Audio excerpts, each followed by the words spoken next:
Hello and welcome to the Build with Baer Workshop San Diego Comic-Con edition. I'm here with Aaron Trites, who is not a cardboard cutout. That would be amazing if it was. Yes, Just a big prop. He's got a store coming out, soon, so he's got a big cutout of himself. That's all I'm gonna carry. Just cardboard cutouts of me. Yeah, just the ones of you. Yeah.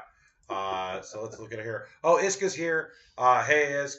It's Steve in the chat there. If you are a subscriber, much like Steve is, you can throw the Bear Cave emote in there and let people know what's up. There are a few of you out there. We're going to wait a couple minutes before we start building. We're going to talk about San Diego Comic-Con. Aaron was here for the day. I've been here since Wednesday. We'll be chatting with you, and we'll be building some Steven Universe sets that were put out by McFarlane Toys. They were purchased by me very cheaply at Toys R Us and then shoved in my suitcase in case I had time to build while I was here. We will not be building the kit. I spent too much money on Wednesday. Oh, yeah? Preview night, went over to Bluefin, bought a Vegito, which is the fusion of Vegeta and Goku. Okay. Not available anywhere else right now. Not even on Japan yet. It's coming out soon. And then I also bought Voltron. Oh, cool. We got here. Harold is hosting. Thank you very much, Harold. Always appreciated. There's a little bit of a delay here, just so you know, it's a little choppy. And Harold's throwing in the H-bomb in there along with the Bear Cave emote, which is always appreciated. Classy. So in Japan, the Voltron figures, the lions, all came separately, and you could build into one, and they're tiny. And the U.S. version is all of them in one box. That rules. How big is that? They're mini. The lions themselves are pretty small, okay. And so then it becomes like a 1/100 scale. Okay. About the same as a Gundam. So I did not buy any Gundams while I was here, but I did buy 2 model kits that I can't wait to build once I get back and then finish the kit that I have already. Yeah, build the small stuff here, bring the big stuff back home. That makes sense. Well, also I have to get tools out here, and then eventually someday maybe with Oni I'll have a kit that lives at their warehouse. Your road case. Yeah, I might someday. Who knows? Right. Yourself a little Pelican case. Isk is saying Isk says ESPN is showing the Overwatch League. The comments from people who don't approve of video games on ESPN brings me such joy. I could see that. Also, hello Asmo. It's been a little bit. Welcome. And Harold, thank you for the bits. I appreciate that. That's very nice. All right, so let's Aaron, please tell the fine folks, because this will also be archived on YouTube. Yep. Tell them about your comic book store. Oof, I am getting into an incredibly stable industry. Comic book stores, very reliable. Print. Print is really a gangbuster in 2018. No more solid industry to get into. But I've worked in comic book stores off and on since I was 15 years old. Mm-hmm. I started organizing Pogs and Pokemon cards. The owner of the garbage comic book store that I first worked at would give me $20, send me down to Burger King, and tell me to buy as many kids' meals as I could with $20. And then I would take all the Pokemon toys that came with the kids' meals. He would price those at $5 a piece, and then he would make us eat all of the kids' meals that I bought. Well, the food can't go to waste. You gotta eat it. Oh, no. I mean, that's just... Yeah. Of course. So I started working in that garbage comic book store, and then started working in an amazing comic shop that I loved, Kamikaze, that won the Eisner for Spirit of Retail. What we got going on here? Oh, Harold has renewed his subscription for 6 months. Thank you very much, Harold, for being a subscriber for 6 whole months. I very much appreciate it. Later in the show, I will talk about subscribing. I know that Amazon is evil, and by extension, Twitch is part of that. I understand that I ask people to subscribe to this or buy me things off Amazon's wish list. I understand that that's how it works. Or send me donations to coffee, which then sends me money via PayPal. So nothing's good. No. Harold, hello. Everything's bad. Literally, Patreon is the least evil thing you can do to support me, and they're not great. Yeah. And Will Smith is now auto hosting for up to 13 viewers. Lastbrook, hello. Lastbrook is a regular. Will, who's only watched it once, has me on his hosting role, which is fantastic of him. But also, he doesn't stream much anymore. Yeah. So he was streaming in the PUBG moment, when the moment was happening with PUBG, Will and Gary were on all the time, and Will like had okay numbers. Yeah, yeah, He yeah. was actually doing pretty good because he was like streaming with Kate Welch and Yeah. and Their whole crew. Kate Stark and all those other people. Not Kate Welch. Yeah, Kate Stark. pros. Pros. PayPal just tried to convince me to connect my Facebook to it. Yeah, no, Lashbrook. I mean, we should all be off all of it. We should. We should just. Facebook's a monster. Facebook is the worst. Facebook is only for my relatives who. This is the only way I can keep in touch with them. Yeah. If I didn't have to use Facebook for business, I would not use Facebook Yeah. at this point. Yeah. Well, you have to have your business listed in Facebook, otherwise it's not a business. Exactly. And then you have to post events that Keep no the one will say they're calendar going to, updated. but you still have to do that because if people Google your business and put in like Pokemon, the first result will be a Facebook page about it, not your blog post on Tumblr about or your tweet about it. It will be Facebook. Yep. Yeah. And it's all appearances too. Yeah. Like you just have to have one. Yep. Which sucks. And you have to follow all the big publishers. Yep. And all that stuff. All right, let's get into building. It's building time. So I'm going to quickly switch over here. This is This is what happens when you're doing everything on one machine. I'm here for it. Not multiple stuff here. I can't do tabs well. So this is our shot. We are on a glass table with a towel over it. That is our workspace for the day. My camera is on top of the ice chest. It's very professional. It's working. It's working out pretty well. It. And you can still see us. Of course, folks, if you have trouble hearing or seeing us, just let us know. My interview with Xander Cannon just went up because I got a notification for Instagram. Oh, sweet. Xander Cannon, fantastic name. He makes Kaiju Max, which you should check out. Rules. It's very, very good. Lashbrook says his Facebook mainly exists so I can continue to watch MTG art auctions. Okay. Yeah. It's always something. There's always one good reason for it. Anyway, so we were working on these Steven Universe kits. These are made by McFarlane Toys. I got them at Toys R Us when they were going out of business. Now, Aaron, you said that you have never watched Steven Universe. Yeah, I have like some vague familiarity with the show conceptually. Yeah. I understand that there is a boy named Steven. He's Steven, yeah. And I understand that there are three kind of ephemeral gem-based women in his life. I do not entirely understand that relationship. Okay. I do not entirely understand what powers, if any of them have. Okay. But I'm excited to learn here. So I have Amethyst here in Steven's kitchen. Okay. I'm going to be building that. You're going to be building Rose Quartz, who is Steven's mom. Okay. All right. The easiest thing I can say about this is that Rose Quartz, who's a big old wonderful lady who tried to do the right thing, met a cool dude named Mr. Universe. Okay. Who is a cool musician guy. And like they rocked and rolled, and then Steven was born, and that's a weird thing. I like that euphemism. Yeah, it rocked and rolled. It's real weird. And Tom Sharpling is Mr. Universe. Okay. And there's one episode where was it John Worster, who he from the Best Show and also not John Hurt. John Worster. I don't know why I said that. John Worster plays like a character in one episode. Okay. And it's very nice for super fans who are not the target audience for Steven Universe. So these aren't Legos, but they might as well be. These are not at all what I know McFarlane from. Like the McFarlane toys are hyper detailed, super like they're little plastic statues. Yes. They do not make a lot of fun things. Including such hits as let me drive my van into your heart.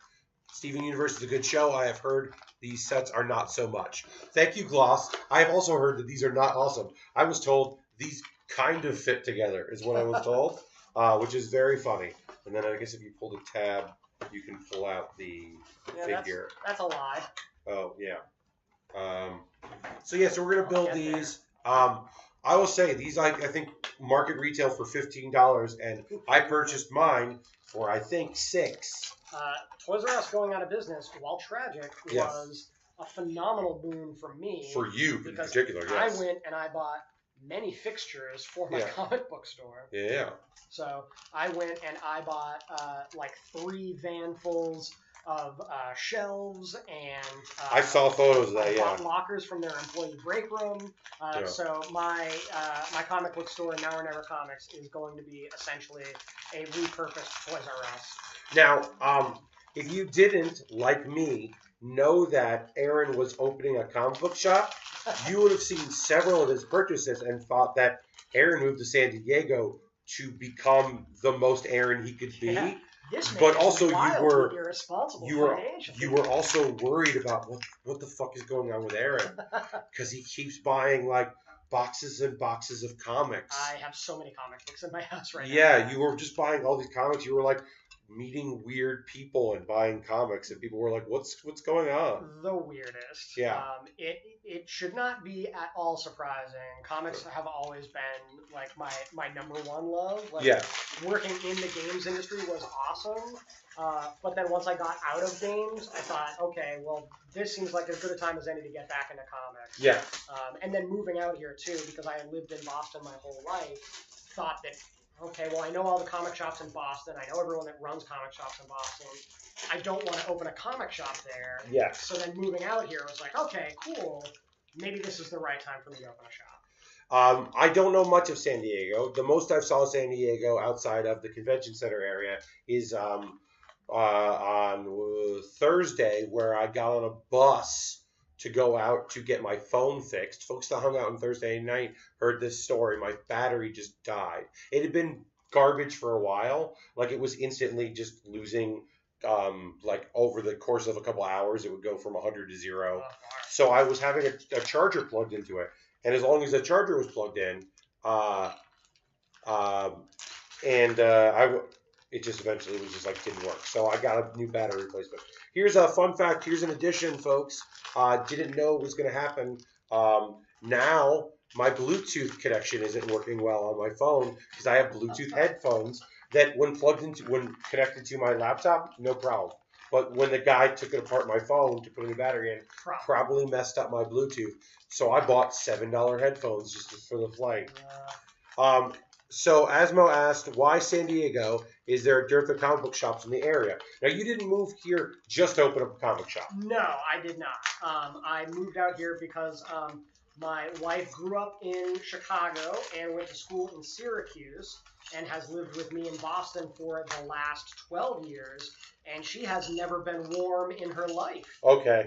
So she wanted to move somewhere warm, and her folks had moved out here about 5 years ago.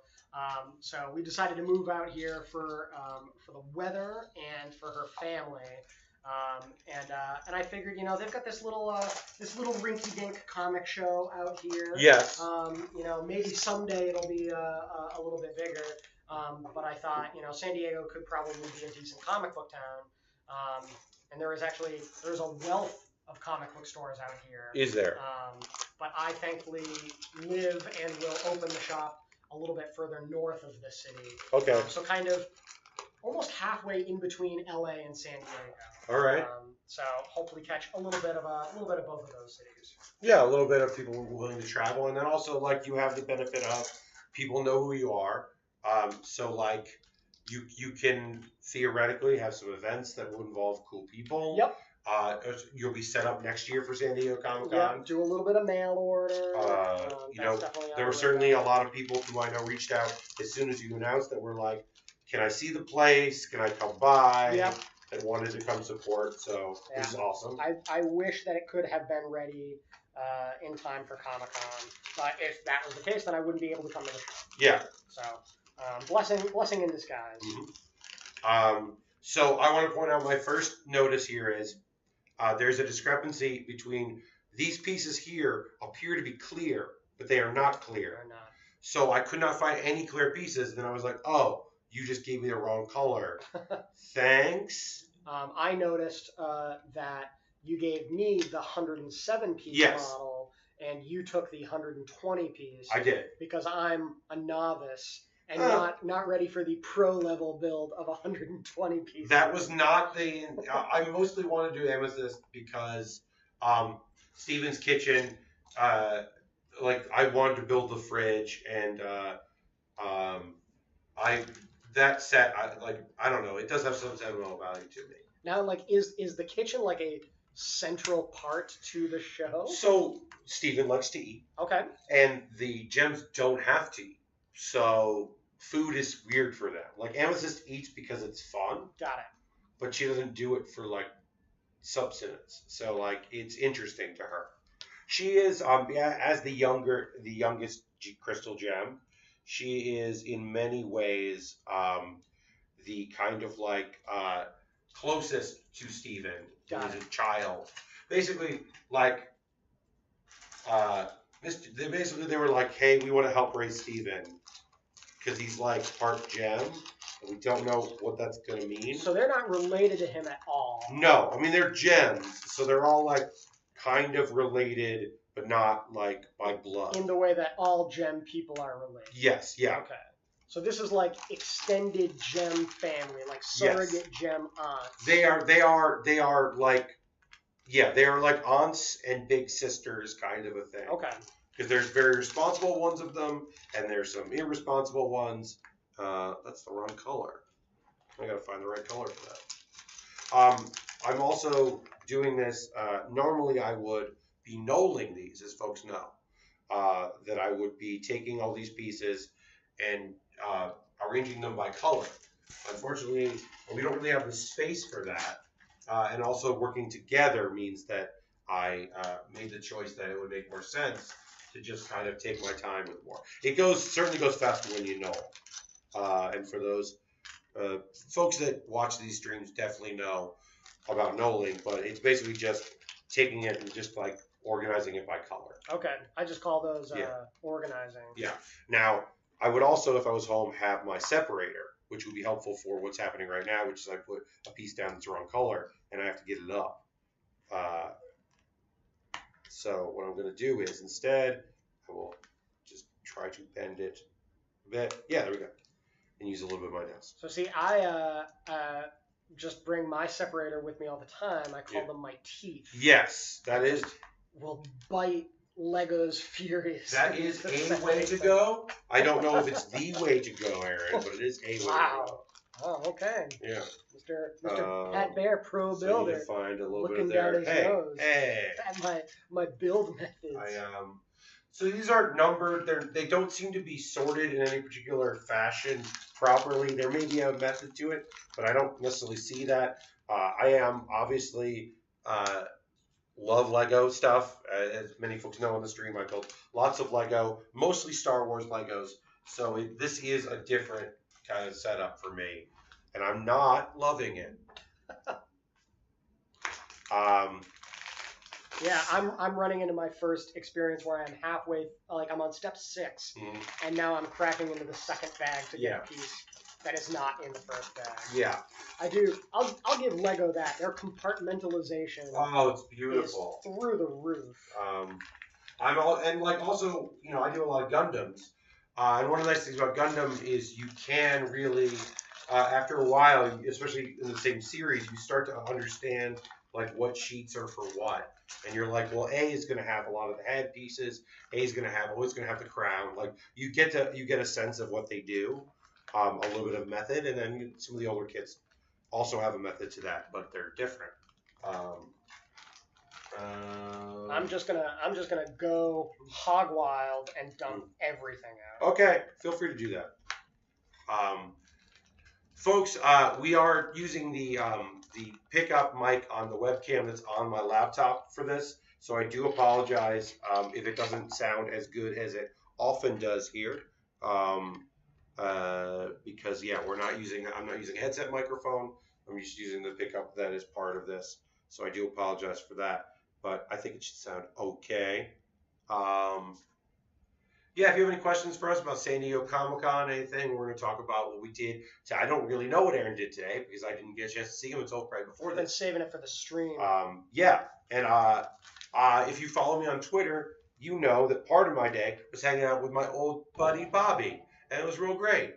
Okay, so let's see, something just happened. Oh, I believe that is Beta Band 99 is now following. Thank you for the follow. If you're not already following the Build with Bear workshop, I stream on Thursdays and Saturdays. I don't normally stream in hotel rooms with guests. I normally stream in Brooklyn. You should. Yeah, I should always stream in fine hotels. Just from hotel rooms. But I always build stuff, and it's always pretty fun. We're here in San Diego Comic Con. Aaron is local now, and I have not seen you since Boston. Yeah, so when I was arrested at the end of our panel. Yep. I think it's fair to drag. I'm going to drag Aaron. I'm not going to drag you. I'm going to drag Pope a little bit. Oh, yeah. No, drag Pope. Pope was like, hell with that guy.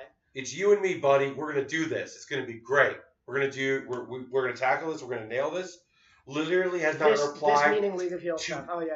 any messages about League of Heels. Since we booked the show, he liked the idea. He gave me a thought on one way to do one of the matches. He liked the participants when we were discussing it. Since we applied and have been accepted, I have heard nothing from him. I don't know if he's available on Saturday night, Saturday, 8:30 p.m. in the Hydra Theater. I don't know if he's going to be there on Saturday because he hasn't told me. That's about the way it goes. I love him. I have to give Pope very specific asks. I have to let him know, hey, I need 2 people to fill in for the panel. Give me 2 recommendations. I also need that because one of our matches is going to be a multi-person match. And I want some industry folks that I don't know.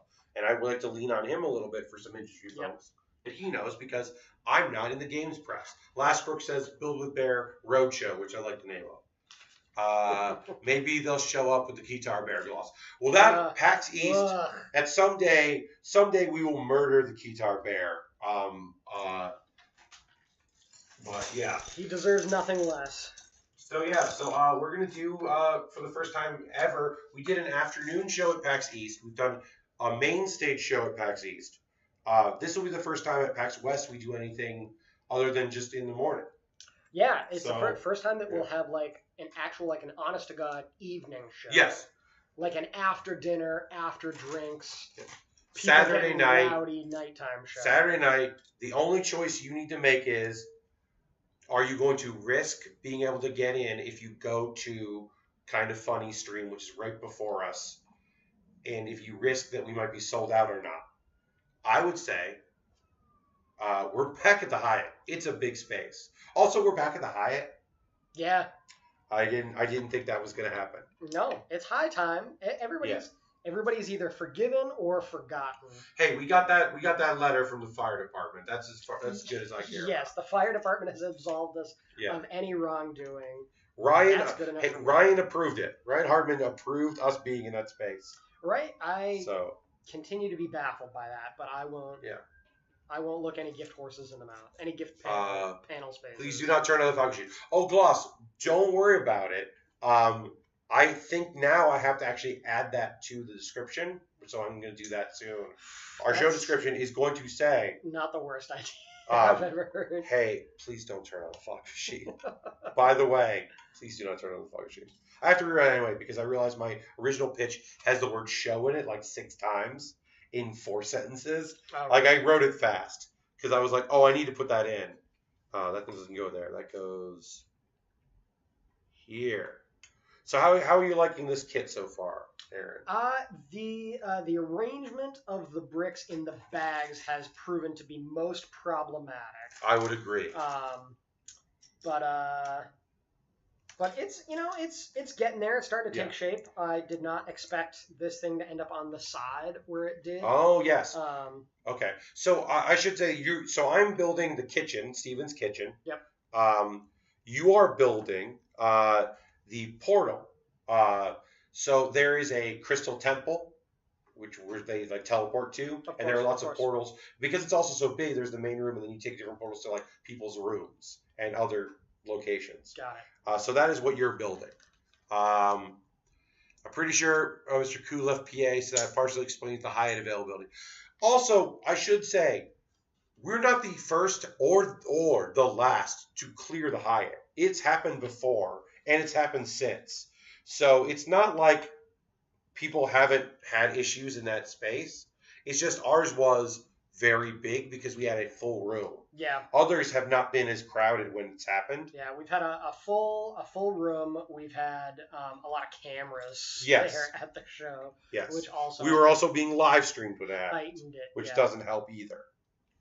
But the Penny Arcade folks, for the most part, have no problem with us. Oh no, I mean, Koo came yeah. over and he forgave us Yeah.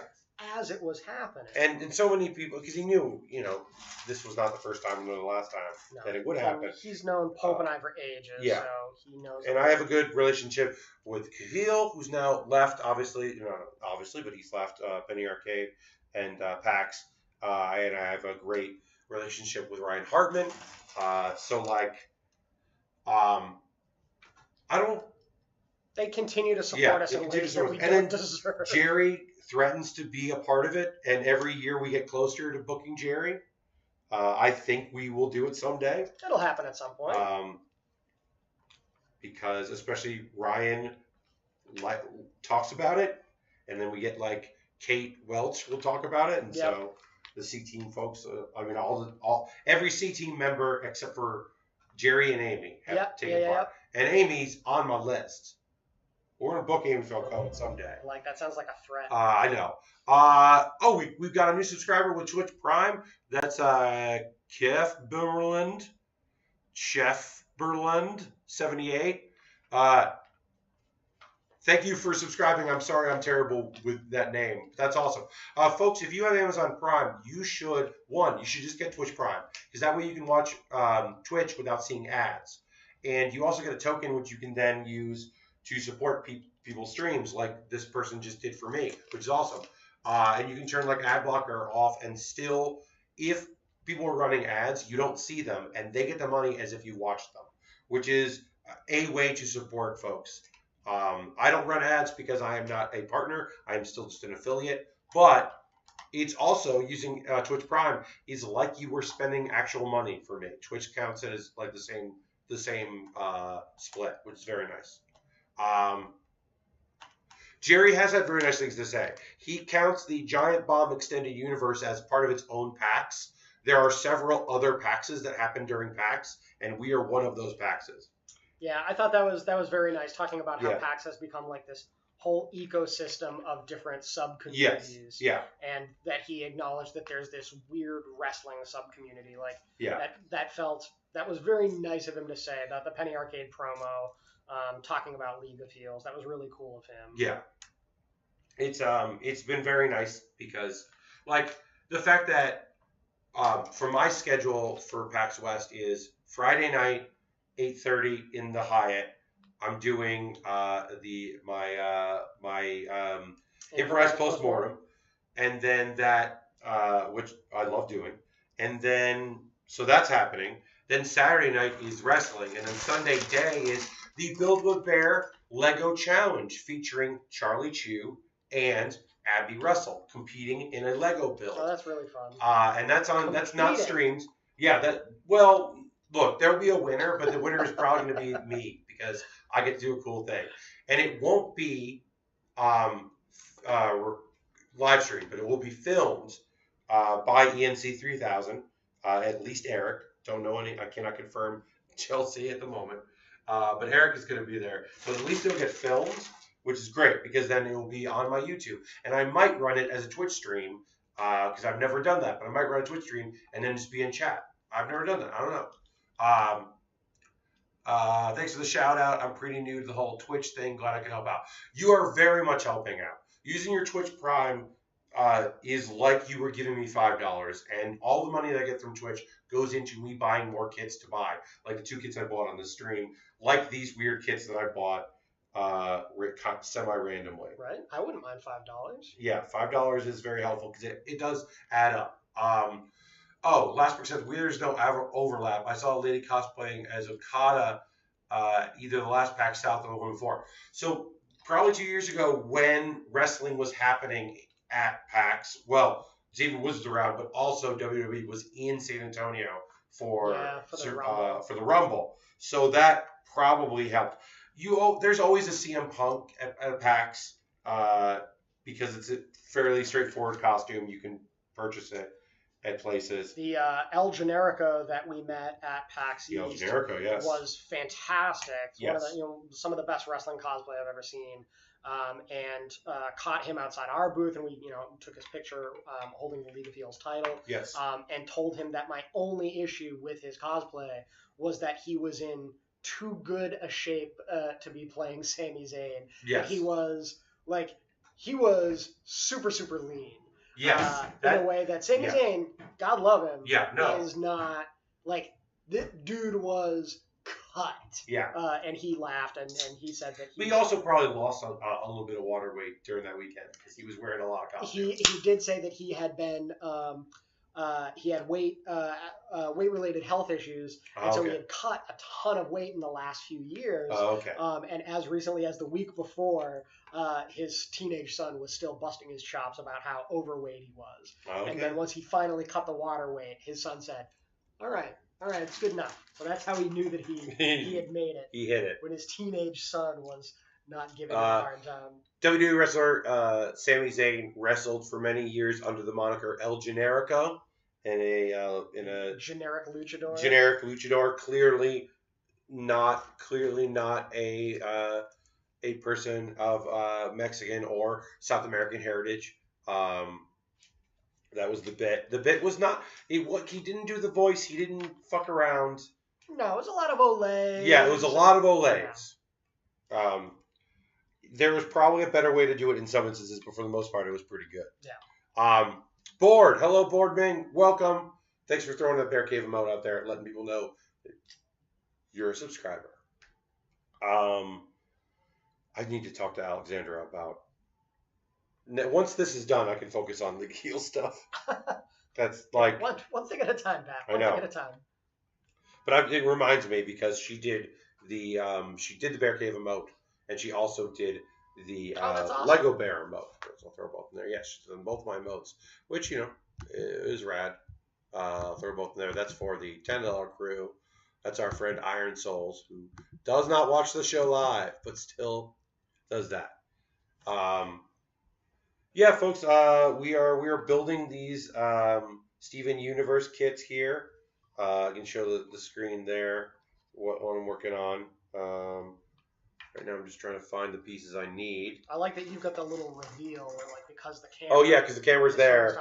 Because it's not completely an overhead shot. And then I need a gray piece that's cut out of it. What? Yeah, these instructions are not. I mean, there's no words, which is cheaper, but I don't know if it's good or better. And there's a clear piece that I've not needed yet.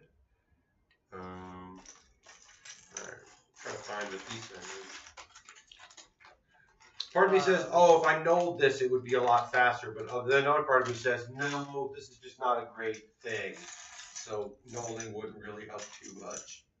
Well, yeah, it feels like it would help more if the instructions were more clearly labeled and you actually got the pieces that it was telling you to get. Sometimes you kind of have to actually look at the next step to see where the piece went. I've definitely jumped a bunch of that. Which is not helpful. As helpful as other things would be. I got my dishes. The dishes are here. Oh, that's cute. That's fun. This stream is not sponsored by Coke Zero, but I'm just drinking Coke Zero, and I'm sharing it with a football fan. Sponsored by King Kong? Yes, there's a King Kong movie coming out. Hey, there was a booth that was just a big King Kong head, and I don't know, and nothing else, and I don't know why. That's the whole booth? I think they might be squatters. They might be like keeping the booth.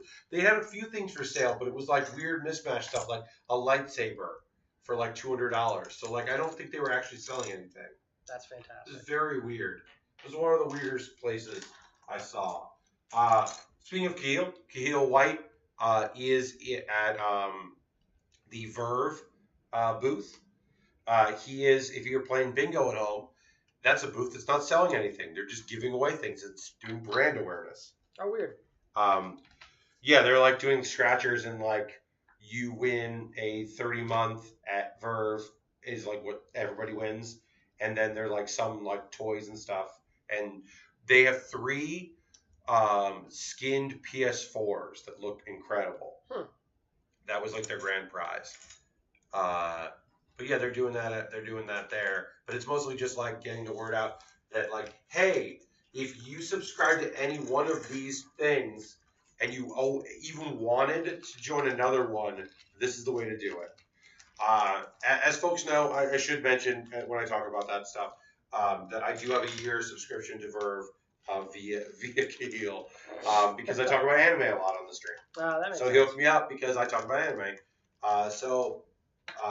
They don't sponsor me in any way, shape, or form besides the fact that they make it so I can talk about anime. I have only watched one thing this whole weekend. I watched How Not to Summon a Demon. I believe that's the 3rd episode, and it was good. I was psyched about it. They built on the lore, and it was less boob grabby. Then what? Than other episodes. So here's the problem, Aaron. I like a genre. I like a subgenre of anime that is kind of bad. That's okay. None of us are perfect. Well, this one. Oh, I found the piece. It's clear. The clear piece is the one they want me to use. Fuck. I'm so mad. It was the clear piece. It might not be, but I can't find anything else, so I think it's clear piece. So the subgenre I really like. We're gonna get to your question, Asmo, in a second because it's detailed and it's about comics. But I'll just say quickly, I like a subgenre of woke up in a fantasy world, or the other, which shares a lot in common with the video game I played is now real, and I am the character I was in the game. Okay. I like that genre. Overlord is a show that like is back, and I really enjoy. And one of the shows that is out is a show called How Not to Summon a Demon Lord. And the idea is a guy played an MMO, and he was so good that people called him a Demon Lord, as if he was an NPC. Got it. And then he got summoned into a real quote unquote version of the game, and so now he's like dealing with that. But unfortunately, like a part of that genre is that it is almost always very like male power fantasy, like, oh well, they tried to enslave him but he enslaved them and now he touches them but he feels weird about it, so it's okay because he feels weird about it because he is still just like a live at home kid that's like never talked to a girl before. Still not okay. It's not great. Still not okay. Parts of it are not great at all. They're just not great. Oofa doofa. Yeah, there's oofa doofa indeed. But then I love it because he's just like, we summoned the most powerful summon we could. And he's just like, I'll just kill that thing. I keep telling you, I'm stronger than all of you. Yeah. Like, and I appreciate that. I like that parts of it. Well, that's good that it's getting less grabby. Yeah, that episode was not grabby, so I appreciate that. Okay. Let's dig in as we'll get back to building. I'll get back to building in a second as I read this. Asmo says, comic question for Aaron, if you have a minute. Lay it on me. As a casual comics fan who hears about big events like the Batman wedding or latest crossover death of a hero event, is there an easy way to jump back into a character or storyline? I'm intimidated by the years of history I may be missing or stories that span multiple titles, and I might miss something key to understanding the whole thing. That's a really good question, and it's a huge problem with comic storytelling. Very much right? so. Like if you want to watch the new Ant-Man movie, you can go in pretty much blind, but if you want to get like the full Ant-Man story, you can just watch the first Ant-Man movie, and then 2 movies in and you're done. So the movies are relatively accessible, but because comics is like a sequential medium, you have potentially 60 years of Ant-Man stories preceding the latest Ant-Man collection. So it can definitely be daunting. Marvel and DC have tried to combat this by making trades more regular, like having more volumes collected on a more regular basis has helped. That's part of why they do the constant renumbering, because people look at it and they say like, oh, issue 535, I'm not going to get this because there's 534 issues that I've missed. I don't want to jump in the middle of a story. So it's why they constantly keep rebooting at number 1. So from time to time, Marvel and DC have had on their websites or occasionally even in the front page of individual issues will have like a quick like getting reacquainted section where it will say, if you're brand new to this story, here's where you can jump in, here's what you could read prior to that.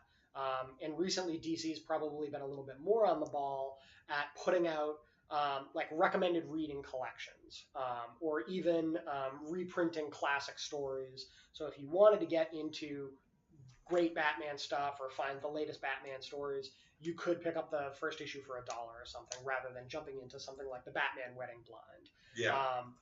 But my best answer, and probably my most self-serving answer, as a soon-to-be comic shop owner, is the best thing you can do is find an awesome comic book store, a comic book store that cares about taking the time to help introduce characters to people, and talk to someone at a comic shop, because they can tell you what they have in stock. They can tell you what is most directly relevant. They can tell you what they can order for you. They can help weed through a lot of the garbage and say, there's 10 volumes that came out before this Batman marriage. You really just need these 2 volumes to get caught up. Or if you just want a primer, here are the best stories that you can check out. It's really kind of daunting sorting through Amazon or even through Comixology or Marvel Unlimited, looking at the scope of all the comics that are available and trying to suss out what you have to read. So a good comic shop owner will kind of do that curation for you, in the same way that a good librarian would be able to tell you, like, oh, if you want to know what's happening, here's what you should check out. If you want to know what a good mystery is, here's where you should go. A good crime story, here's what you can check out. Again, kind of a self-serving answer as a soon-to-be comic shop owner. No, but I think that's fair. One thing that's kind of nice is sometimes people can lead you to a series that had like a reboot that might be a good jumping off point. Like, well, you want to read this trade, like, or a new character, like the new Ms. Marvel is a great jumping off point. If you're like, I'd like to read a book like this, you could be like, well, Ms. Marvel might be good because it's brand new. So you're learning as everyone else is learning. And you might not know who Lockjaw is when Lockjaw shows up, but also Ms. Marvel kind of doesn't know. Yep. So, like, that helps some. If you can see the world through that. Or, like, the unbeatable Squirrel Girl. Like, Squirrel Girl you don't really need to know a lot about anyway. No.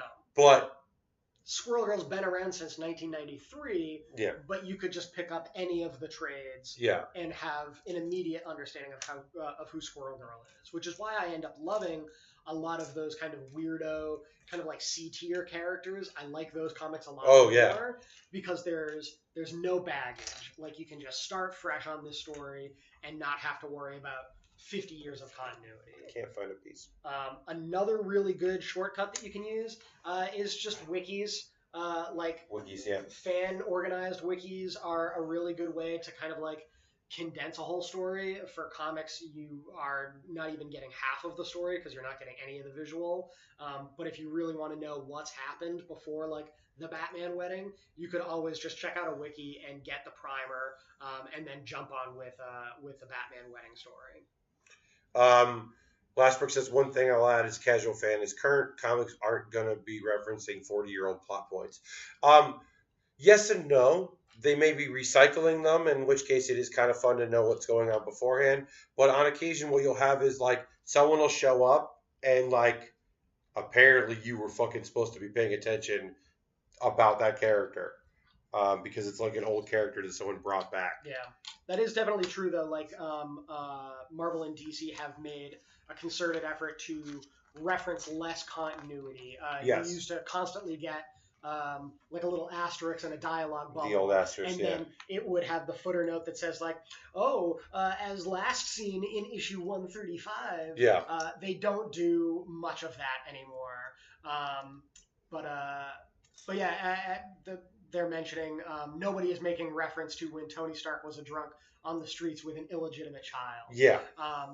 Every once in a while, they'll throw something in, like in Fear Itself. Fear Itself was a recent Marvel storyline where at the end of the story, to defeat the villain, Tony Stark had to humble himself. And the best way that he could think to humble himself was to drink, because he's a recovering alcoholic. And so that was kind of his way of, like, showing his submission to this enemy. And you don't necessarily need to know that Tony Stark was an alcoholic. Yeah. You maybe didn't need to read the Iron Man Demon in a Bottle storyline, but knowing that gave a little bit of additional context to the story. Yeah. And I understand that. Like, always wanting to know, like, where did this character come from? What's their story? Like, having a clearer picture before jumping into something. And sometimes they'll just rewrite it, and it doesn't even matter. Yeah. Now, the one thing I'll always say about this is, one of the reasons why I was drawn to manga in the first place was because I don't like being told that to know what's going on, I need to read another thing. I hate it. I've always hated it. I hated that when I started getting to Wildcats had its first arc, and it was cool as hell. And then they did a crossover arc to get Cyberforce off the ground. And so I had to immediately, after reading like 6-7 trades, jump to another book. And I was like, no, that's not what I want. Right? If I wanted to read Cyberforce, I'd read Cyberforce. Yeah. But spoilers, nobody wants to read Didn't want to read Cyberforce. There were 2 characters. There were a couple characters in it that weren't terrible. But for the most part, that was not a great book. Yeah. Which is why I'm generally drawn. Because, like, the only thing you'll get references like slump characters, which is Akira Toriyama, the book that he did before Dragon Ball. Like, there are characters from that show up in Dragon Ball. Okay. And most recently in Dragon Ball Super, one of those characters showed up. And it was like a real it felt so weird and awesome that it happened. For diehards, it was the strangest thing. But that's very rare. In most cases, if you're reading a manga or you're watching an anime, it's only referencing the other things in its universe, which are not other shows. Yeah. Which is like, I tend to prefer. I've found that to be a huge problem. Like, manga is one of my biggest blind spots. Like, for as long as I've been reading comics and know the comics and toys and sci-fi and all that stuff inside and out, manga is a huge blind spot because it feels like it's so deep. Like, even when it's just like, oh, something like Lone Wolf and Cub. Yeah. Like, you're not getting crossovers with 13 different other titles. Nope. There's no giant, like, crossovers. But there's, like, 36 volumes of Lone Wolf and Cub. And it's like, oh, my God, that seems so impenetrable. That is a gigantic series. And like, things like, there are a lot of people that in the same way that people are buying floppies, single trades, instead, and then other people like to buy graphic novels. There are people that don't buy Shonen Jump or the other magazines where you're going to see those collected, which you're going to get a bunch of different comics in a row. Yep. And instead, they're going to go and just wait for the books, the collections to come out, and then they'll buy the books, which is like great, and also sometimes a problem depending on the title. I'm building a fridge right now. I want to point out that there's a giant hamburger. Oh wait, I put it up like to this camera. I don't know, but there's a giant hamburger, and then I'm gonna eventually put these candy bars in there. Oh, that's adorable. I'm very excited about it. Yeah. I'm still not entirely sure what I'm building. Oh yeah, you're building the portal. You're building like a stepping ground to transfer energy. Just like the orientation of like, yes. Where does this go? Yeah. Like, also, is this a bottom? One will say you have so many of the same colors. Yes. Which is frustrating. It's I'm just sure. all blue. Yeah, I at least have some change of color. I've also been taking stuff apart. And then putting it back together because there's a lot of imperfections. Yes. In these pieces. This is not great. These are in general not perfect. Yeah. All right, and then I gotta put another. I have to put one more. Missed a step. Also, I'm fine with these being okay. Thanks for that. Really appreciate the advice and need to find which shop in my town can become my new home base for recommendations. Yes, Asmo.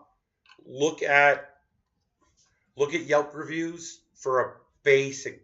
If everyone agrees, then that's a good idea. If you're getting a lot of mixed things, look at what they're saying. Use your judgment like you would in any other thing, right? Like at a restaurant. But that if they're complaining about things that you're like, I don't care about that. That sounds fun for me. But if they're like, everyone there sucks and is rude and did not feel welcome, and it's like a bunch of people are saying that, and maybe they're of the female persuasion, then maybe that comic book shop sucks ass. Yeah, I can usually tell within, like the first 30 seconds, like if someone doesn't say hello to me as soon as I walk in the store, it's usually a pretty good sign that they're not going to be super talkative and helpful and find me what I'm looking for. Yeah. And then other shops, like stools by the counter, like they want you to hang out, they want to talk, they want to help you. Yes. Those are my favorite kinds of shops. Board says, I picked up a few omnibus issues of series that I wanted to get into. Now I just keep up with the new releases. You don't have to go back decades. You're right. You don't, like Glassberg said. Yeah. So here's the fridge that I made. I'm going to put that right. Let's see. I'll wait for the delay. That's the fridge that I made. I'm very excited about it. And then I put some stuff on there. That's literally all I've really built. That's a cute little piece, like the door on hinges. And now I can put stickers on there, which everyone knows I don't enjoy. No? Oh, no, these are cutouts, actually. Oh, I love stickers. They're cardboard. So I like Lego decals. I don't like Gundam stickers. I don't do any Gundam stickers. So actually what these are on cardstock. They're just on cardboard. And they just want me to slide them in, which is fine. I'm fine with that. This feels like a big step for me, combining. Oh, yeah. Yeah. Heck yeah. These are just pieces of cardboard with like sticker on it. So I like doing Lego decals because Lego decals have some has some give to them. Yep. I don't like applying stickers because I'm not good at it. Also, I'm doing it on a stream, which is the worst place to do anything with detail unless you are a master. Really precise. Yeah. There are stickers that I do have to apply here, and I don't even have my tools because I have I have snipper clips for cutting pegs and stuff. Yep. But I also have an iFixit kit because they have like little tweezers and spongers and just lean back, relax a little bit. This Lego set is wiping me out, Pat. I know. Will not lie to you. So, Aaron, we didn't get into how was your day here at the old San Diego Comic-Con? My day was probably about as relaxed as it possibly could be. Okay. I came in pretty late. I did not do much wandering around. Okay. I left for a solid 2 hours to go eat chicken and waffles. Heck yeah, you did. And then only came back to hang out with you. That's awesome. So in the short time that I was here, I did not buy a ton of stuff. I went looking for older books. Okay. I collect mostly weirdo older stuff, like vintage horror magazines. I bought 2 records. Okay. They were Kojak LPs with like book on tape type stuff. Okay. Which is exactly my kind of nonsense. I love you, Aaron. I love you so much. That's what I want at Comic-Con. I want to buy the stuff that I can't find anywhere else. Yeah. I'm not going to buy a brand new trade. No. I'm not going to buy a pop. Like, I want to get the old weird stuff that someone dredged out of a basement to drag specifically to San Diego Comic-Con. I want vintage paperbacks. I want original comic art. I want small press independent comics from the 80s. Like, the weirder the better. Okay. Yeah. So that's what I'm on the hunt for. And I did. I met up with Daniel Danger. Okay. Who's friends with Casey Malone.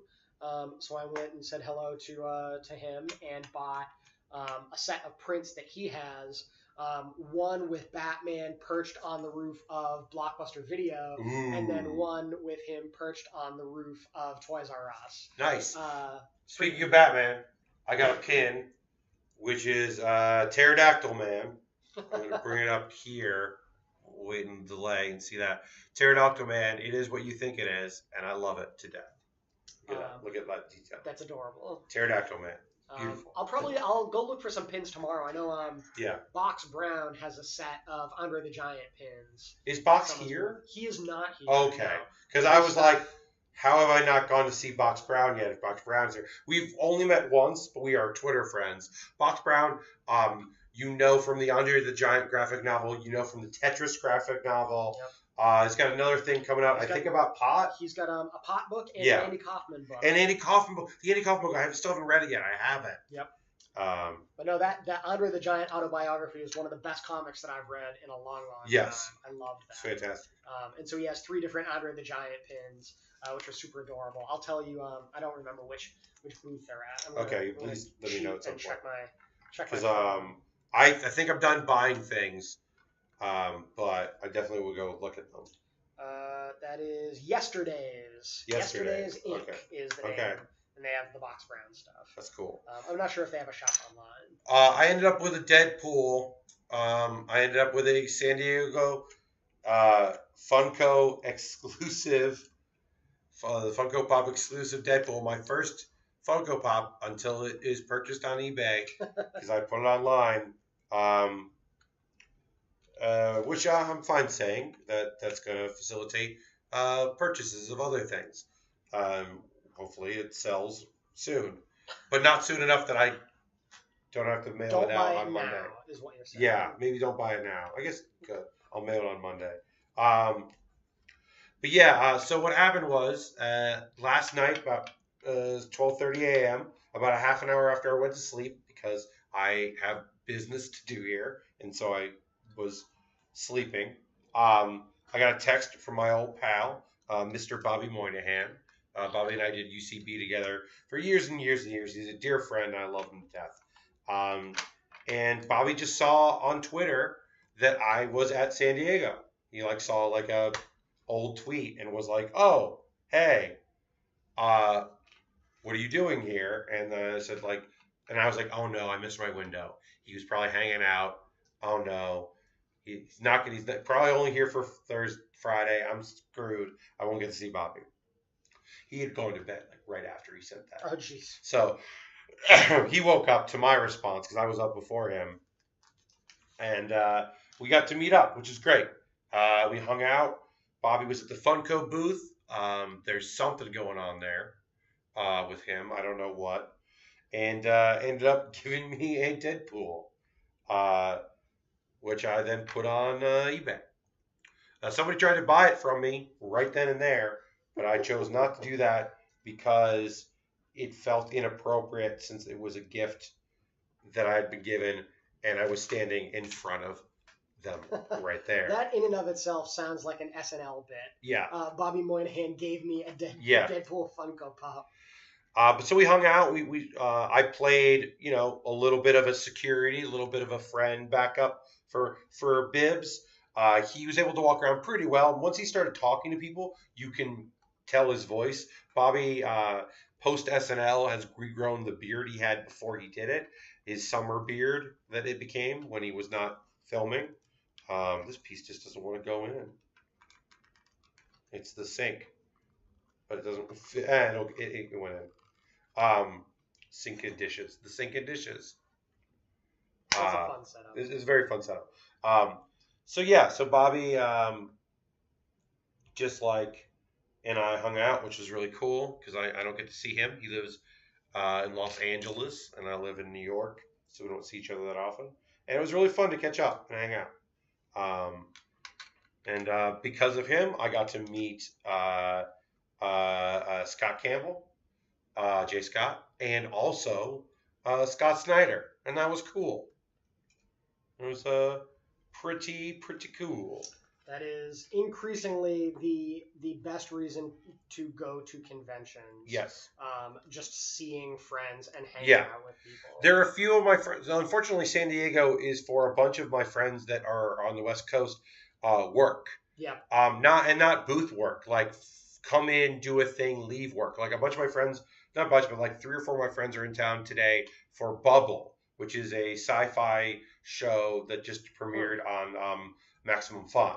It's a sci-fi anthology of a hipstery town where a lot of weird stuff happens. Oh, weird. It's it lives under a bubble, but there's a lot of weird ghosts and stuff. Oh, so it's like Erie, Indiana. Kind of, but like Brooklyn. Okay. Erie Williamsburg is a thing. So I was so it's cool because I'm very excited for all my friends that get to do cool stuff like that. But it was a bummer because I didn't get to see some people that I normally would see. because they're just in and out. Yeah. My buddy Ben came in for Schwartz. Name dropping is weird. Came in to do DuckTales, and he's also Donatello. So he also came in for Ninja Turtle, the new Ninja Turtles, which I hear is really good. I hear it's very good. I have not seen it, but I hear good things. It's the Turtles, right? How can you go wrong? Yes. Well, there've been a couple that weren't great. The live action was the live action TV show for Fox Kids was awful. But I mean, were they teenagers? I think. Were they mutants? Yeah, there were turtles. And they were ninjas and also turtles. Venus de Milo. There was a lady turtle. Okay, that's that. Okay, there was a live action lady turtle. That's the bad turtles. No, I'm familiar with Venus de Milo. That is yes. Harold gives you a shout out for your Erie, Indiana reference. It's one of my favorite shows. All right, so I'm going to take a second here and put on. I'm going to take a moment's break here, and feel free to keep working. It is time to talk about. Oh, I dropped the thing that I don't know how I'm ever going to get. Oh, there it is. Good. It bounced. It's cake. Losing pieces. No. I am going to take a moment here to talk about the ways that folks can support the Build with Baer workshop, which is normally me building model kits, Lego sets, and action figure model kits from Dragon Ball and Gundams. Best way is to just be a subscriber, $5 a month or free if you use your Twitch Prime token, which you have to renew every month, so you have to kind of keep up on it. That's one way to do it. I have a Patreon. That's another way to support. The Patreon, $1 a month, you get a Q&A video that I shoot just for my patrons, and no one else sees that except for those. Usually that's like 1 or 2 questions that people send me. $5 a month for my Patreon. You get all the videos. Like I'm going to send the archive of this to you sometime tonight, maybe tomorrow, but you get them in advance before anyone else is going to get them. That's my promise. You always get videos in advance. And $10, you get to vote. So I'm going to put up the vote. What you want to see me build from San Diego first? Do you want to see Vegito? Do you want to see Voltron? The $10 backers on my Patreon will get to vote on those 2 things to decide which I do next. I also have a Amazon wish list. The Amazon wish list is fantastic for supporting the channel because I put stuff up there that I'd like to build. So that way I get things that I like to build and I can build them.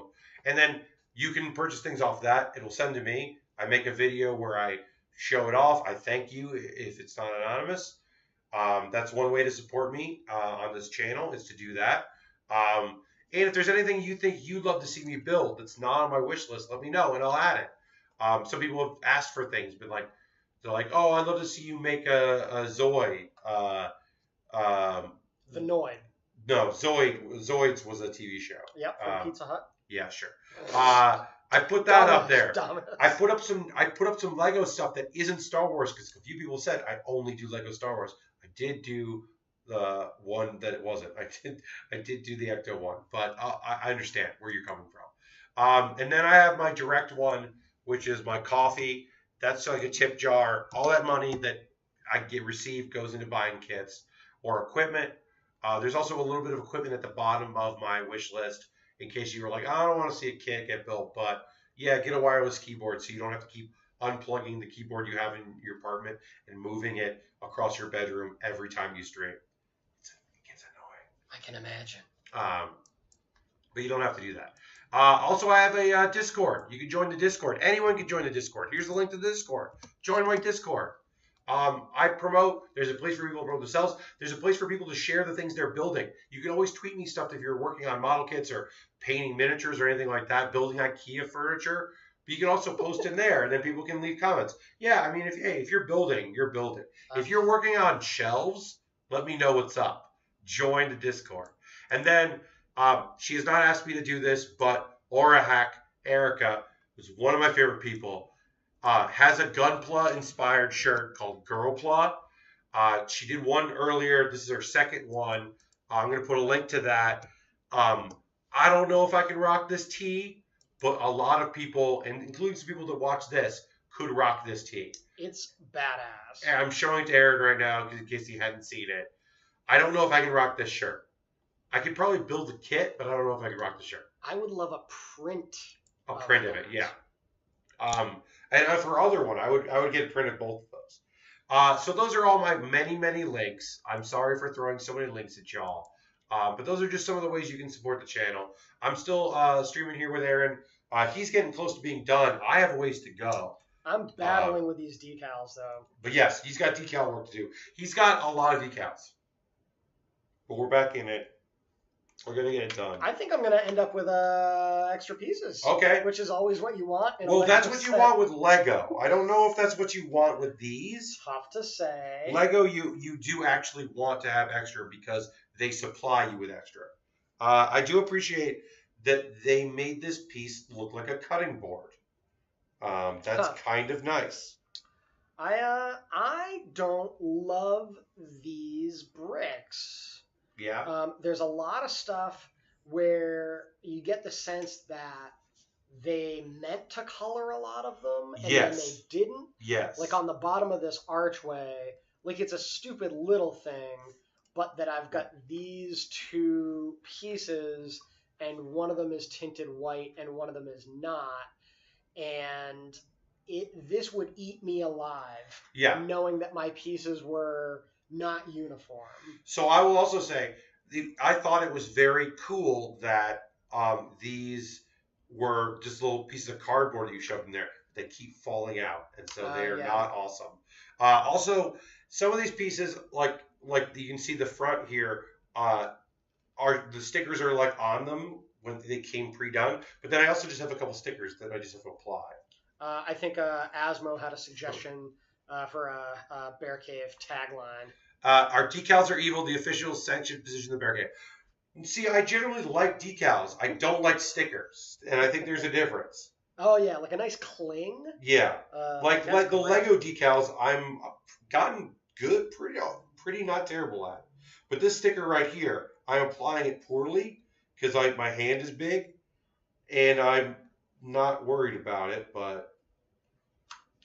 I still have all my Transformers when I was a kid. Oh wow! And you can tell that a child put those stickers on. Yes. Because everything is upside down and off center and very wonky. It looks like I tried to assemble them while on a roller coaster. But that's part of the charm of those. I always send out I send out once a month. Actually, it's coming up the last Saturday, so a week from today. My subscribers, I pull a name out and mail them a kit. Yep. And the stickers are in there. So if you want to add stickers, they're up for grabs. Okay, getting down to the nitty gritty here. I'm mostly applying stickers right now. Decals. Oh, I have to build the fridge. So this and this fridge. I think I need to move some of these pieces up a bit.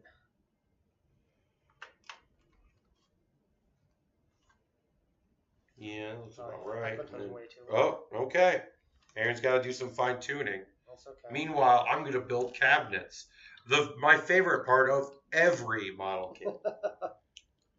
Now I want there to be a decals are evil decal board. You're killing me. Like that very meta, like the McElroy's suggestion to have a Calvin peeing logo. Yes. Peeing on a Calvin peeing logo. Yes. Alright, so I'm going to put another cabinet. Wait. That isn't right. This. I got it now. I get jokes. That is. I don't even remember what that's from, but that is my saying when I didn't understand something and I'm pretending that I understand it. Is that a Simpsons bit? It probably is a Simpsons bit, but I end up saying like I get jokes as my catch-all for when I make a dumb goof. That feels like a homer. Catch myself making that goof. I had consistently no idea what this thing was. It's the size and stability of a business card. Yes. And it is the back of this portal. Oh, okay. This portal door, which is cool. And it's also weird that there's like there's grooved pieces on the inside of this portal. Yes. And the whole time I was thinking like, what the hell are these runners for? Like I've never seen a Lego piece like this. Yeah. And it's just like the little frame for it to stick put in. this in. Okay. Where, like, so you could pull the portal up and turn it to be like Rose's room. Yeah, which is kind of cute because Yeah. it is a two-sided little piece.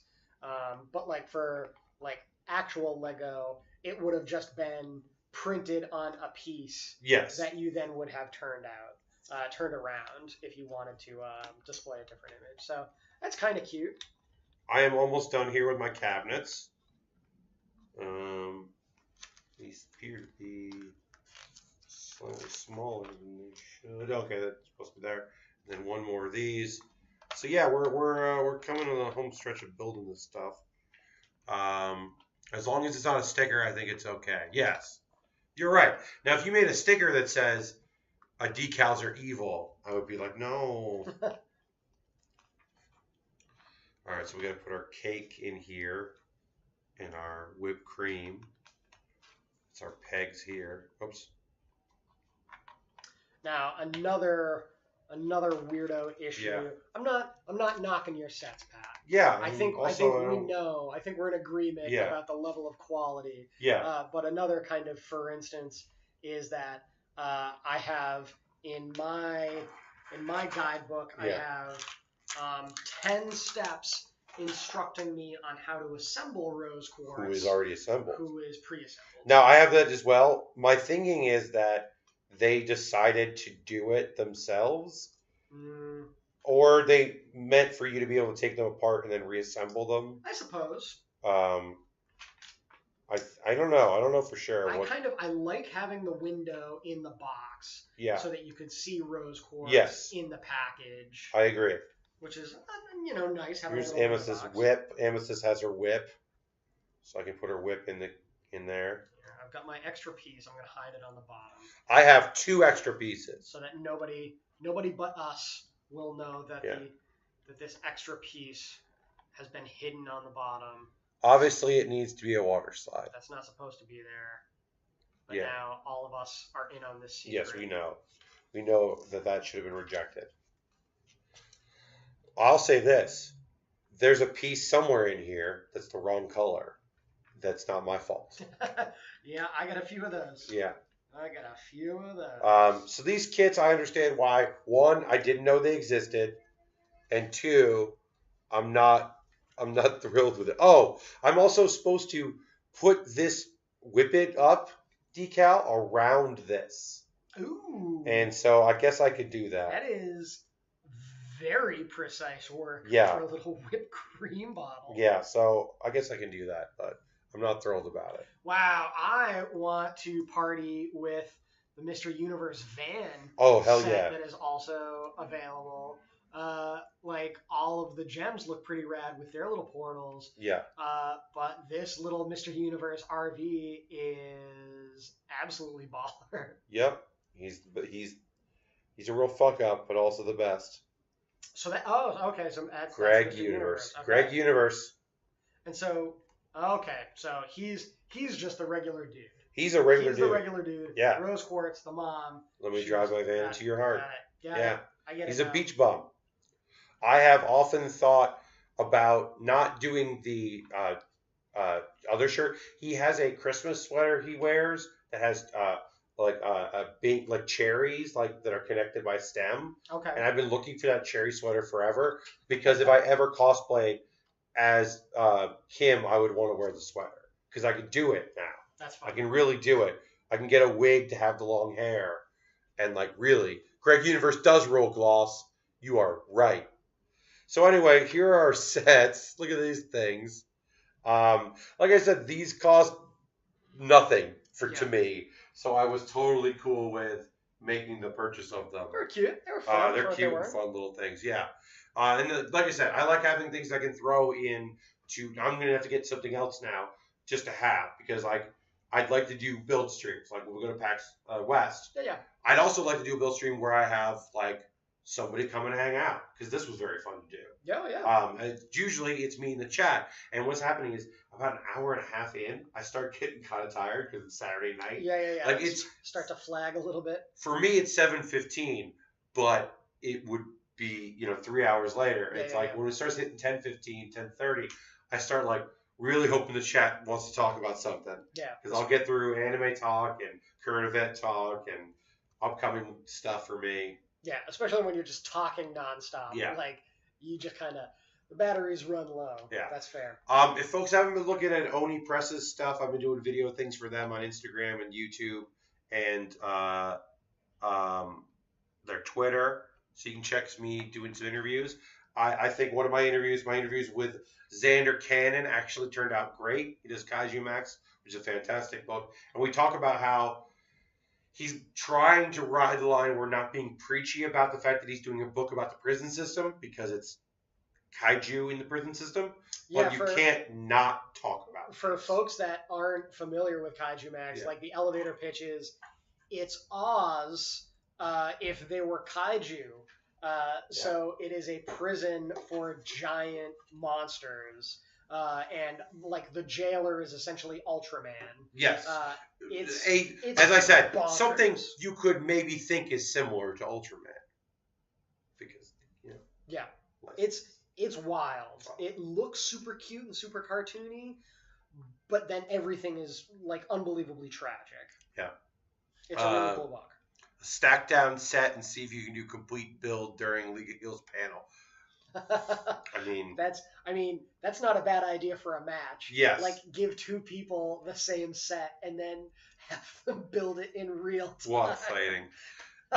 Build a Lego jail because PAX jail can't hold the commish. Oh god. Yeah. Aaron is currently in PAX jail in Boston. They have a very good work release program. Yeah. Where they've let me out for the weekend, but I can only attend other conventions. Yeah, he can go to other conventions. He could go next year to Emerald City in Seattle. He just can't go to PAX in Seattle. Yeah, I'm just in PAX jail. Yeah, I can't go to any other PAX. And so I'm like on a weird like jail exchange system where I've been traded to another convention. Somebody who got put in San Diego Comic-Con jail is now hanging out in Boston and having a good weekend. Yeah. Hanging out. Because they got to avoid all of this. I can't look. I've been to New York Comic Con, but I'm a New Yorker. So and also the Javits Center isn't near anything, and no one stays there. There are hotels. I'm not gonna say what hotel I'm in, but I am close by. Also, if you did any really investigating, you could figure it out based on photos I've shown about the installation that's here. But whatever. Don't at me. Or don't come to me. Don't kill me. Don't kill me, please. It's a big hotel. Try and find me. Oh God, don't. Try and find me. Don't try and find me. Wait till I leave. Yeah. But there's so much going on here. All the streets are like, they're just like, no, you can't come through here. Right. Get out of here. It's like, forget it. It's like. It is one nice thing about San Diego that the airport, hotels, and convention center are all right downtown. The bus I took from the hotel was like no time at all. I remember when I came the first year I went to San Antonio, I took the bus and it was like an hour. Yep. The light rail is a while, and it's a light rail. The light rail in Seattle does take some time. Yep. I've never flown to the Boston airport, so I don't know from that. South Station is right by it, so that's you can take awesome. A bus. I mean, it's maybe a half-hour bus from Logan. And Philly, I took the train in, and that was like I walked like an avenue. Yeah, but no, this of all the big shows like E3 or PAXs, like anything like this is far and away the most centrally located. Everything in San Diego is right down. It's all here, and it all wants you to be here too. Yep. But yeah, I think if there's anything else we want to talk about, I mean, there's still plenty of League of Heels stuff coming up. Yes. We announced that the show is happening, and it's a brand new show. Eagle-eyed folks would notice that it's not Paxomania or the PAX Rumble, which have been the two main shows that have been trading off between PAX East and PAX West. Yeah. We didn't feel right calling it a Mania. It's not going to be a Rumble. We're going to take a Rumble off and not do a Rumble. It's mainly because I produce a lot of shows at PAX and didn't want to deal with it. And this way I'm booking a show that I think with staff, I think I'm booking a 16-person show. Yep. Maybe a 17-person show because I'm still waiting to hear about from if people want to do a thing. But it's going to be not 36 people. Yeah, PAX Rumble is routinely the 30 people in the show, Yeah. and then at least another 10 people. Yes, because like between 3 or 4 commentators. Oh, we did announce that we didn't announce on any our video stuff, but we did announce if Eagle Eye viewers are going to find out. I'll say on here that we do have a guest commentator for the show who knows a lot about being a champion. That'll be fun.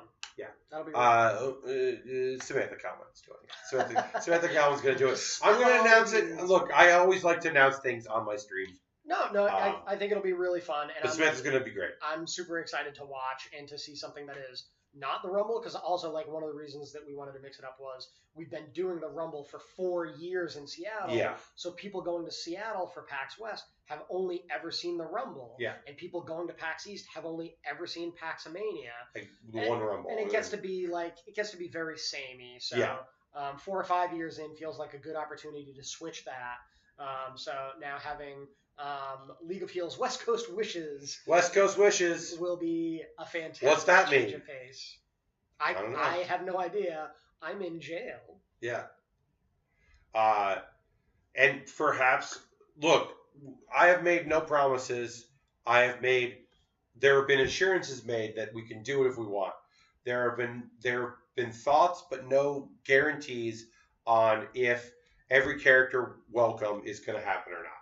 I can't tell you if we'll be at, if we're going to do, or get all of the tabletops. I don't know. I know that I'm going to go to PAX Unplugged, and I know I'm going to do a panel there. I don't know if I'm going to do a League of Heels there. Because that means that I have a table, and it's a whole thing. Yeah. It's a whole production. That's definitely, it's on the wish list, though. I mean, we've talked so many times about how close it is. I mean, we submitted one and got accepted and then got canceled, so yeah. We owe them a show. That was just bad timing. This is bad timing. But yeah, proximity for you in New York is so yeah. good. I mean, it's a train ride. It's not a big deal. And then proximity to all the ECW folks. Asmo says, appreciate switching it up, but also consider if you're ever worried about getting stale, you're not the WWE, so you're fine. Yeah. That is good to hear. Thank you very much. Appreciate that as well. We do like to change things up. Like, the thing is that, like, I don't know if we'd ever do the exact format of Southern Slam again, but Southern Slam was really fun. Yeah. Like, it was a nice mix, change of pace to do, like, a tournament. It was cool to do. And if we did it, we would do it with different game, with slightly different outcomes.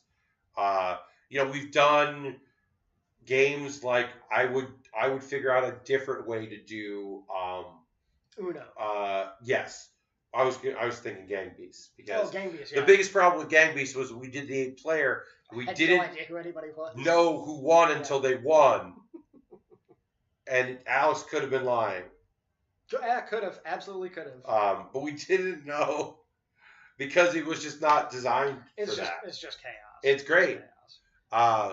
It'll be nice at the very least to mix things up for us. Yes. Because I, like a Stone Cold Dum Dum, decided that Seattle would be the best place to do the Rumble rather than PAX East when I lived in Boston, which meant rather than doing the biggest, most complicated show in my backyard, I did the biggest and most complicated show across the country, clear on the other side of the country, where I was flying an N64, 6 controllers, and half a dozen game cartridges. We did the one in Boston, like a moron. And it was great. We did the one in Boston, and it was great. We should have switched up the show instead of also doing the Rumble. Yeah. Because if we'd done that and said, hey, we want to do League of Heels, we're not going to do the Rumble, we're going to do other things. We never thought that it was going to be coming on. We also didn't think they'd keep saying yes. Like we have merchandise, ProWrestlingTees.com/League of Heels. Right. Twitter.com, YouTube.com/League of Heels. Completed build bits. Thank you, board. Appreciate that very much. Cheers are always appreciated. It adds up, and I get to buy cool kits with that. So thank you very much for that. We just thought that we would do the first show, and then that would be it. and then people liked it. And so we said, all right, I guess we'll do another one of these on the West Coast for people that missed it. Yeah. And then that'll be it. And then it wasn't it. And now here we are, like 12 shows later. It's where remarkable. We have done it West, in South, 2 countries. Australia. We have done it in 3 out of 4 United States PAXs. We have done it at 4 out of 5 PAXs, period. Yep. Gonna get that PAX Dev eventually. Show up at PAX Dev. Well, there's PAX Dev, and then there's like, if they ever end up, like, the one thing that I will say is, they're gonna have to make it worth our while to get us to go to Australia again, because Australia was great, but Australia was great. It was really tough to do alone. But it was tough. And it was really tough to do on such tight turnaround. We wouldn't be able to do a because rumble. I was in Australia for a grand total of 3 days. Yeah. Which is not enough time for a round the world flight. It was tough. We have lore as well. You're totally right. I still think about that guy that was looking at our stuff that was definitely interested. And she goes, well, buy a shirt. And he goes, I don't know the lore. And it was like this thing where he was like, I don't know what this is, but we had, and then we did explain, we have a website. It's actually very good. Right? You don't deserve it. Like, the website is still one of my absolute favorite things to come out of League of Heels. Like, Brad from Giant Bomb, Marino V1 on Twitter. He runs LeagueofHeels.com. Like, had the site built without our knowledge, just set everything up. And there's profile pages, there's title history. Like, there's so many superstars, there's so many people that have done it, that if you've only done it once and it wasn't the most recent one, he has to have another page for you because it's got too unwieldy in all the shows we've done. It's actually sometimes hard to find people. Or like, I'll go, have they ever done it? And I have to go look. I will anytime like we end up scripting a show, the first thing I do is go to LeagueofHeels.com and find out, did I already do this? What's the storyline again? I need a refresher. I don't remember the shows that we've done. Yeah, so he's the finest of GeoCities. I know why, but you don't. But I'd love it if you came to South again. Yes, well, here's the thing. Lashbrook, on a personal note, I want to go to South again because I had a ball. That first year was real fun. That first year was incredible to go. I'll never forget doing a panel at 1 p.m. on a Friday. Thank you, Jeff Gerstmann, for being on it. But we did like 900 people, and I was blown away because I didn't know. I was annoyed they had given me a 1 p.m. on a Friday, but they just wanted to make sure Jeff was there the whole weekend, I think. Because Giant Bomb like sent like 4 people out, like 2 from each coast, or 3 and Alex, or I can't remember if Dan had moved. But it was like a small crew. I mean, Drew did the panel. That's how few people there were. Yeah. And they had Danny film it because they wanted Drew on. That's right. They had so few people. And the second year was also very fun. San Antonio is a rad city. It's a fun city. The convention center is big and beautiful. I definitely can't do next year if I'm going to do Unplugged. Unplugged to South is too short of a time. Yeah. That's end of November, beginning of December to end of January. That's not going to happen. It does just get to be a real crush trying to go to all PAX. And Unplugged is incredible, so I'm definitely want to go this year. Even if we don't do League of Heels stuff, I'm going to go and do a Build-A-Bear workshop because I think that's a great demographic there. I think foring it is fun, but like, and I did okay there with it, but I don't know if I have enough talent that's going to pull off the postmortem show. I just don't know if I know enough people. Like, you've got to have a very specific crew. Like, I basically have to book. Like, I would have to know. I have to act on being like, are you going to Unplugged? And then yes. Yeah. That more so than any of the other shows that you do. That's a one that not everybody can do. Mm. Like, everybody can pick out their favorite videos from YouTube. That's something that anybody should be able to do. You'd think everyone could do that. I mean, I got you my videos well in advance. Always. Too many and well in advance. And League of Heels, like, you can say, for the sake of example, if at random you need to pull Submit out of the front row. AKA most shows. You can just... We literally Had to call it out at the last one. You could just pull someone at random out of the crowd, and anybody could do League of Heels. Yeah. But the improvised postmortem takes a very specific comfort level and skill level to be able to just riff like that. The one my PAX West one I'm really excited about. I want you all to meet 80 and Liz because they're fantastic. They're from Gather Round Games. They make Someone Has Died, which is a actuary improv card game. Cool. Someone plays the actuary of a will, and through the cards you reveal who died and what your relationship is to it, and you improvise as that character, trying to convince this person that you should get whatever their will was. And it's really fun, and they're fantastic, wonderful folks, and I can't wait for people that like what we do to like get to know them. They're the people I'm most excited about. They're paired together, and like our actual, not only just game designers, which I have always lack in that show. I end up with a lot of critics. A lot of goof arounds. But also people that like have the time to like do comedy stuff. Yeah. And also first time ever that at PAX that Abby is actually on the bill and not just added as someone's partner.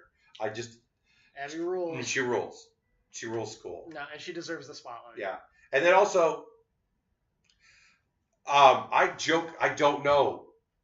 I don't know if I'm actually taking your spot at Lang's panel because I have no idea. I literally offered to do it because you're not going to be there, and he submitted you like a jerk. So don't submit people if they're not going. So Lang for the last 3 years now has not asked anyone if they want to be on the panel. He's done it. He did the panel the first time, and that went really well, and then he just kept submitting it without telling anybody. Yeah. So I wouldn't know that I was being submitted for this panel until the panel is accepted, and I would go, oh, I guess I'm on this panel again. Felix tweeted out like, hey, did that panel get in, Aaron? And then when she remembered they remembered that you're not going, and they were like, Pat, as if like I was like, I don't know.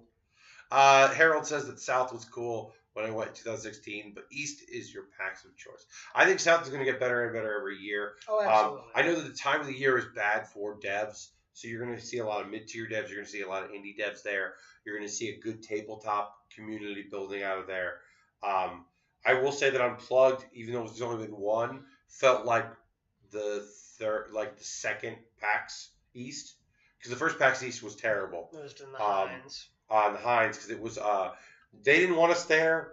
There were too many of us there, and so it was a bad combination. But the first year, where people were like, "This feels good," I had never been to West, so I had nothing to compare it to. Oh, and it blew up so quickly from the first year at East to the second year. Yeah, because I do enjoy Seattle as a city, and I don't hate that convention center, but I do like how East is like everything is there. And I like how East has no offsite. Like all the panels are offsite at West. Yep. They have to be. I love that they're literally the only thing is if a company wants to do an offsite, they do an offsite, and I don't care about those. Like Wizards, I think other coast does like an offsite at East, but I have not paid attention to that. It does not affect me. No, that's been a thing that a few folks have talked about in the last few years. That PAX West, the convention center is garbage. Yeah. But the location rules. And in East, it's the exact opposite. Yeah. The location is trash, but the convention center itself is fantastic. Also, the city of Boston needs to fucking help out and make it so that it's just the same weekend every year, because it fluctuates between March and April, and I haven't found out when it is when next year is yet. Easter I weekend. still don't know. Yeah. Like I don't mind Easter. I don't even mind losing that hour. But I do mind when it's the first weekend of March. When it's been daylight savings time, and like we are asking people to wake up bright and early on Sunday morning. And then they realize they're also losing an hour. Awful. I will say my number one thing is that I just don't want to, I just don't want it to be the first weekend of March again. Like that's just, I like the April. That's way too early, especially again with PAX South, where it's like, okay, well.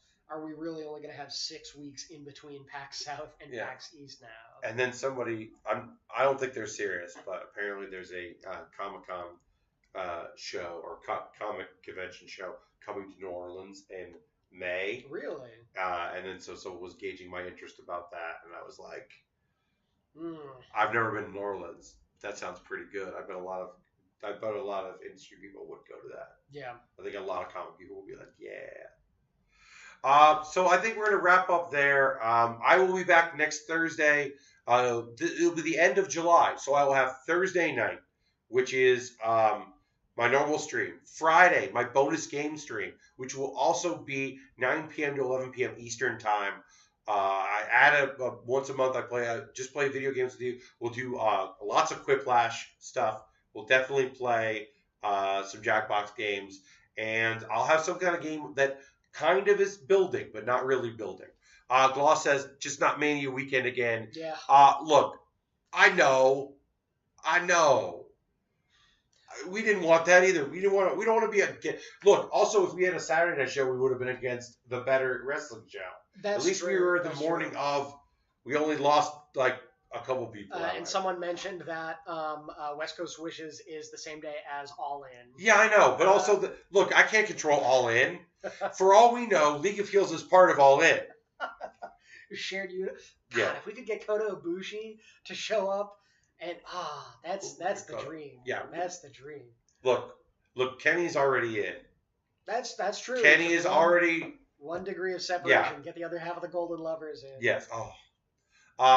Thank you so much for joining the stream. Like I said, yeah. So that Friday is bonus stuff, and then next Saturday will be the last stream of the month, in which case a subscriber will win a model kit. So make sure your subscription has been renewed and you're up to code or jump in because you win a kit. I don't remember what that is. I'm gonna look that up. I'll mention it on Twitter. I don't remember what it is. It's another kit. Literally someone who won June's, the last one in June, just got back to me. Oh. About like, here's my address. So I'm going to send it out to them on Tuesday because I get back on Monday. So thanks so much for joining us. We'll go to the close-up shot here as we get ready to say goodbye. Aaron, thank you so much. Thank you. You're only my second ever guest. I originally planned to do it in a way that I could always have people come by. Yep. And then I realized doing it from home was easier because I can do it at night. I don't blame you at all. Afternoon stream. Guess what? People don't watch afternoon streams unless you're incredibly famous. If I was Brian Kibler, who is well known in the Hearthstone and Magic the Gathering worlds, he streams in the afternoon and has thousands of people watching. Well, see, I don't know who he is, I know. So I wouldn't have gone to his hotel. Brian when he Kibler. invited me. He's an old man. He's an old man in that he is my age. So he is an old man. Elderly by He's streamer elderly. status. But also, Brian Kibler, nice streamer. I'll say that. If you need another white guy streamer, Brian Kibler, you could do way worse. You could do way worse. But thanks so much for watching. Thank you, everybody who's in the chat. I knocked over a thing. Mid-April, fingers crossed from Dr. Dark Stripe. That would be great if it was mid-April. Because they put the schedule. They put the EC puts the schedule up. They leave it empty. Well, whenever they get the schedule figured out, that's when I will know that I'm getting out of jail. Fingers crossed. Yes, for perhaps Aaron will be out of jail. Fingers crossed, or maybe West Coast Wishes will go so well I won't want him to come out of jail. I don't know. Anyway, thank you so much for joining. I'm gonna try to always do this from now on when I'm traveling. So the next time will be PAX West. I'm gonna try to at least do. At the very least, we'll do what we did on Thursday, which is me on the mic or just on the camera, even if it's my phone and I run up my data, just chatting with y'all. But I would love to have a kit kind of like this, some kind of little kit. Maybe one of those Mega Bloks kits for Pokemon because there are new Pokemon coming out. I saw that. So maybe I'll do that. Just something so that I can build with y'all while I'm traveling. And I don't have to bring snipper clips on an airplane. But we're going to call it there. Aaron, thank you so much. Thank you, Pat. Thank you all so much for joining, and have a great rest of your weekend. Goodbye.